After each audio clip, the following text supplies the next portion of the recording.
নমস্কার বন্ধুরা, তন্হির পাকশালাতে সবাইকে স্বাগত। বেশ কয়েকদিন যাবৎ আমি আপনাদের সাথে নানান রকম পিঠের রেসিপি শেয়ার করছি। আজও একটি পিঠের রেসিপি শেয়ার করছি। এই পিঠের নাম হচ্ছে মন্ডা পিঠে। আর পিঠে বানাতে গেলে যেটা আমাদের সবার প্রথম করতে হয় সেটা হচ্ছে জল গরম করে নিতে হয়। আজকে আমি প্রথমে কড়াইতে নিয়ে নিলাম 1 কাপ পরিমাণে জল। সেই জলের মধ্যে দিয়ে দিলাম 1/4 চা চামচ পরিমাণে লবণ আর 1 চা চামচ পরিমাণে ঘি। জলটাকে খুব ভালো করে ফুটিয়ে নেব। জল ফুটে উঠলে গ্যাসের ফ্লেমটাকে বন্ধ করে দিয়ে জলের মধ্যে ঘিটাকে ভালো করে মিশিয়ে নেব। এবারে এর মধ্যে দিয়ে দিচ্ছি 1 কাপ পরিমাণে আতপ চাল। আমি এবারে যে সমস্ত পিঠেগুলো তৈরি করছি সমস্ত পিঠেই কিন্তু আতপ চাল দিয়ে করছি। অনেকেই বলেন যে আতপ চাল দিয়ে পিঠে বানালে পিঠে শক্ত হয়, তবে যদি সমস্ত টিপস অ্যান্ড ট্রিক্স আপনারা ফলো করেন তাহলে কখনোই পিঠে শক্ত হয় না। চালের গুঁড়োটা দেওয়ার পর খুব ভালো করে আমি স্প্যাটুলার সাহায্যে মিশিয়ে নিচ্ছি। যেহেতু ভীষণ গরম সেই জন্য হাত দিয়ে তো মেশানো সম্ভব নয়, তাই স্প্যাটুলা দিয়ে জল আর চালের গুঁড়োটাকে ভালো করে মিশিয়ে নিয়ে ঢাকা দিয়ে মিনিট 10-15 রেখে দেব। 15 মিনিট পর ঢাকাটাকে খুলে নিলাম। জল আর চালের গুঁড়ো খুব ভালোভাবে মিশে গেছে আর ডোটা বেশ একটু কিন্তু নরম আছে।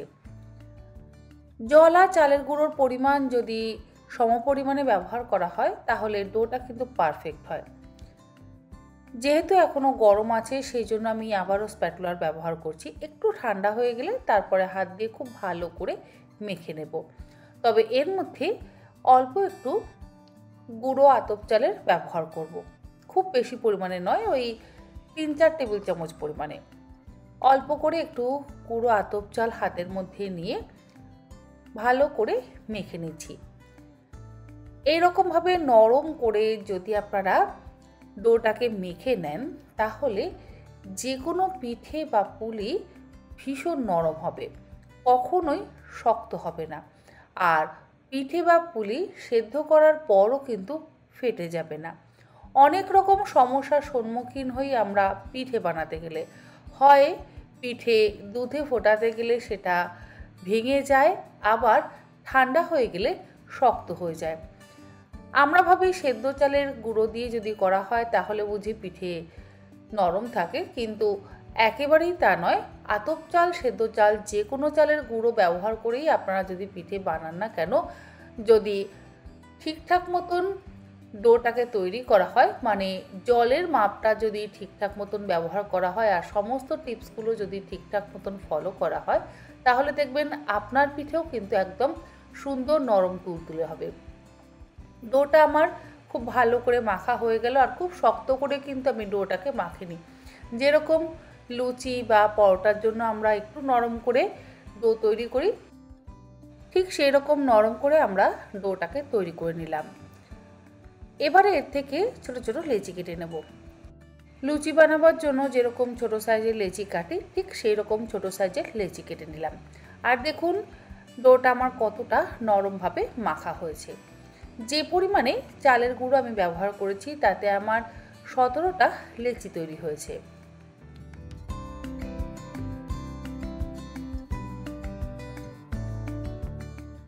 লেচিগুলো কেটে নেওয়ার পর এবারে আমি মন্ডা পিঠেগুলো তৈরি করে নেব। এই পিঠের শেপ দেওয়াটা কিন্তু ভীষণই সহজ। হাতের মধ্যে একটা লেচি নিয়ে ভালো করে গোল করে নিয়ে হাতে অল্প একটু চালের গুঁড়ো নিয়ে একটা বাটির শেপ দিয়ে নিচ্ছি। আমরা পরোটা বা কচুরি বানাতে গেলে যেরকম শেপ দিয়ে থাকি ঠিক সেই রকমভাবেই শেপটা দিয়ে নেব। এরপরে এর মধ্যে আমি দিয়ে দিচ্ছি ক্ষীর। আমি আজকে ক্ষীর দিয়ে এই মন্ডা পিঠেটা তৈরি করছি, তবে আপনাদের যদি ইচ্ছে হয় আপনারা চাইলে নারকেলের পুরও কিন্তু ব্যবহার করতে পারেন। ক্ষীর দেওয়ার পর আবারও ওপর থেকে অল্প একটু চালের গুঁড়ো দিয়ে মুখটাকে খুব ভালো করে বন্ধ করে নিলাম। যেহেতু ডোটা বেশ নরম সেই জন্য এই কাজটা একটু সাবধানে করতে হবে, তা না হলে কিন্তু ফেটে যেতে পারে, আর ফেটে গেলে আবার ভেতর থেকে ক্ষীর বা পুর বেরিয়ে যেতে পারে।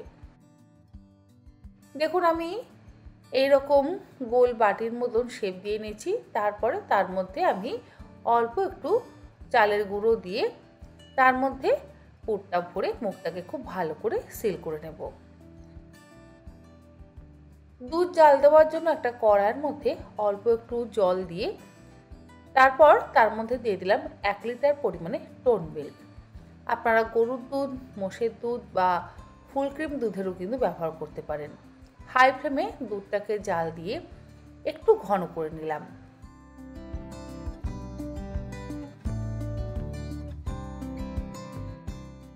দুধটা জাল দিয়ে ঘন করে নেওয়ার পর এর মধ্যে দিয়ে দিচ্ছি নতুন গুড় বা পাটালি গুড়। খেজুরের গুড় বা নতুন গুড় বা পাটালি গুড় ছাড়া যে কোনো পিঠেই অসম্পূর্ণ। অনেকেই বলেন যে গুড় দিলে দুধ কেটে যায়, সেই সমস্যা যাতে সম্মুখীন হতে না হয় সেই জন্য আপনারা অল্প একটু ফুটন্ত দুধের মধ্যে অল্প একটু নলেন গুড় বা পাটালি গুড় দিয়ে চেক করে নিতে পারেন।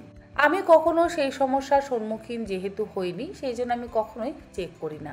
আর গুড় কেনবার সহজ উপায় হচ্ছে, দেখবেন গুড়ের রং একটু সাদা সাদা হবে আর গুড়টা বেশ নরম হবে।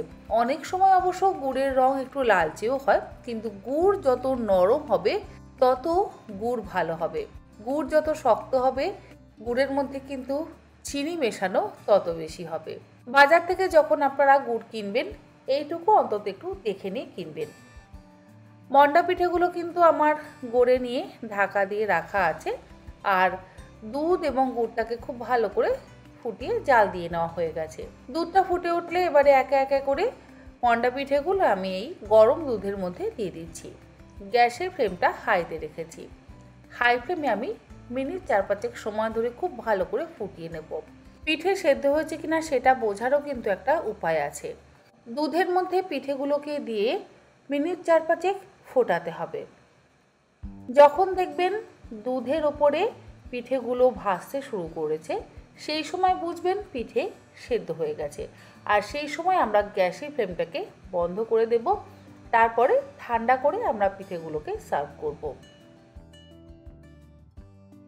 দুধের মধ্যে পিঠেগুলো কিন্তু সুন্দরভাবে ভেসে উঠেছে আর গ্যাসের ফ্লেমটাকে আমি বন্ধও করে দিলাম। সবশেষে ওপর থেকে ছড়িয়ে দিচ্ছি সামান্য পরিমাণে একটু নারকেল কোড়া। এটা অবশ্য অপশনাল, যদি আপনাদের নারকেল কোড়া দিতে ইচ্ছে হয় তাহলে আপনারা দেবেন, আর যদি ইচ্ছে না হয় তাহলে আপনারা নাও দিতে পারেন। অনেকের নারকেলের সমস্যা থাকে, তাই তারা নারকেলটাকে অবশ্যই অ্যাভয়েড করতে পারেন। নারকেল কোড়াটাকে দিয়ে খুব ভালো করে মিশিয়ে নিলাম। নারকেল কোড়াটা দিয়ে কিন্তু আমি আর ফোটাচ্ছি না, গ্যাসের ফ্লেম বন্ধ করে নিয়ে তারপরে আমি নারকেল কোড়াটা মেশালাম। তৈরি হয়ে গেল নরম তুলতুলে এবং দারুণ সুস্বাদু মন্ডা পিঠে। অনেকটা দুধ পুলির মতনই কিন্তু এই মন্ডা পিঠে, শেপটা শুধু আলাদা। আর দুধ পুলিতে আমরা নারকেলের পুর ব্যবহার করি, কখনো কখনো অবশ্য ক্ষীরও ব্যবহার করি। আজকে আমি ক্ষীর দিয়েই এই মন্ডা পিঠেটা করলাম। এই মন্ডা পিঠের শেপটা আলাদা, খেতে মোটামুটি একই হয়। যাই হোক, মন্ডা পিঠেগুলো সার্ভ করবার পর ওপর থেকে ছড়িয়ে দেবো একটু ঝোলা গুড় বা নলেন গুড় আর দেবো একটু নারকেল কোড়া। আশা করি আমার আজকের এই মন্ডা পিঠের রেসিপি আপনাদের ভালো লাগলো। ভালো লাগলে আপনারাও এরকমভাবে একবার অন্তত বাড়িতে বানান। আমার মনে হয় আপনাদেরও একদম পারফেক্ট আতপ চাল দিয়ে পিঠে তৈরি হবে। আজ তাহলে এই পর্যন্ত, আবার হাজির হয়ে যাব অন্যদিন অন্য কোনো নতুন ধরনের রেসিপি নিয়ে। ভালো থাকবেন, সুস্থ থাকবেন, ধন্যবাদ।